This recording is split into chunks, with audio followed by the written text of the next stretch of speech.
Hojik mahiroi singda leiba sayet naba samam naba se masi ko anna bagi damakta National Education Policy gi kogi 4-year undergraduate program gi aroi ba sayi se masi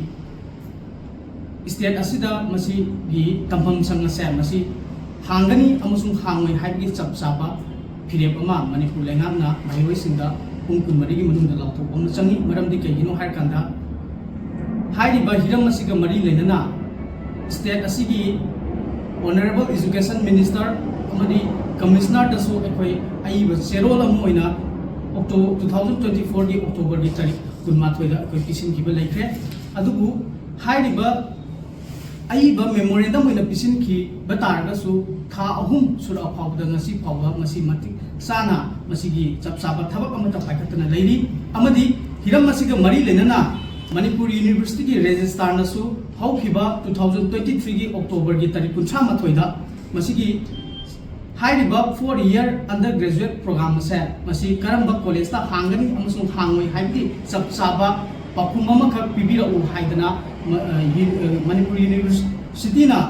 director of higher education की director दा आई बचेरो न थाकी बसु लेखरबनी अदुबो सही अमा हेला फावदा director of higher education na pakum amata pidna lei vibe sa masi yang lagi thiba thong am khani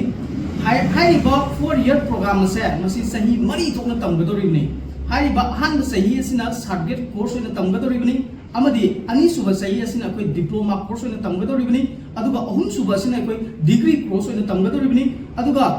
akon bagi mari suba sahi asidana koi honors degree with research haidana lakadori ni aduna hojik sahi ahum sidi akoi loisalak kadore haiba yarabani Manipur University ki makhada leiba college sing asida sahi ahum se masi exam pin namgi damta sem saba khudima loisalak dabani aduna hairiba exam se piba loire matunda makoi mahiroi sing ase akoi hairiba masa ki college tu makoi 4-year tamgadoribra natraga makoi si Manipur University na piriba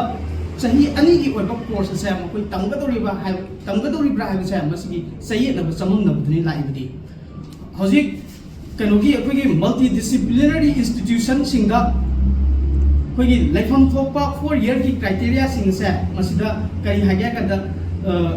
cumulative grade point average है नाम खो यावई कई नहर कंदा 7.5 से मसि हाइबदी 7.5 हाइबदी 75% हाइबदी mahiroi singna 75% से यौथ्रगदी मसी अखोई master तंबा यारोय नत्रगा 4-year program से मखा ताना चथब यारोय हाइबने अदुना mahiroi singda मसिगी सयेतब चममनबा से मसी अथु मतमदा मणिपुर लेंगाना मसी खंगनबा चंगी हाइबदने दिसाम थमजरिबो वफंदी कइगिनो हर कंदा हाइरिबा 4-year से मसी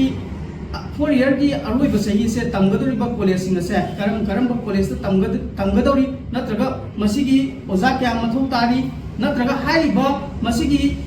खुदों साबा से 4-year से तंबम जे स्टेट तब पीबो नंबर हाइ तारगदी मदु हाइबा महिरो सिंग द मतम साना मकोइसी क्वेट एग्जाम थाननम की दमत प्रिपरेशन अमा पीबो मथौ ताई हाबदुनी अदुना कनोगी हौगिबा फेब्रुवारी तारीख 15 लाइबा फेब्रुवारी की तारीख अमसिदा अखोई क्वेट की लास्ट डेट की कनो से अखोई नोटिफिकेशन से अखोई थोखरबनी अदुना तेरग्रबा निमित खरसिदा अखोई कॉलेज ता लेरिबा IQAC की ओजा सिंग खुसम नरकांदा देसामना अंगंबा मओंदा अखोई अवेयरनेस कैंपेन अमा कॉलेज खुदिंग मक्ता अखोई चथरगनी हाइबजिने मीडिया मांग मियाम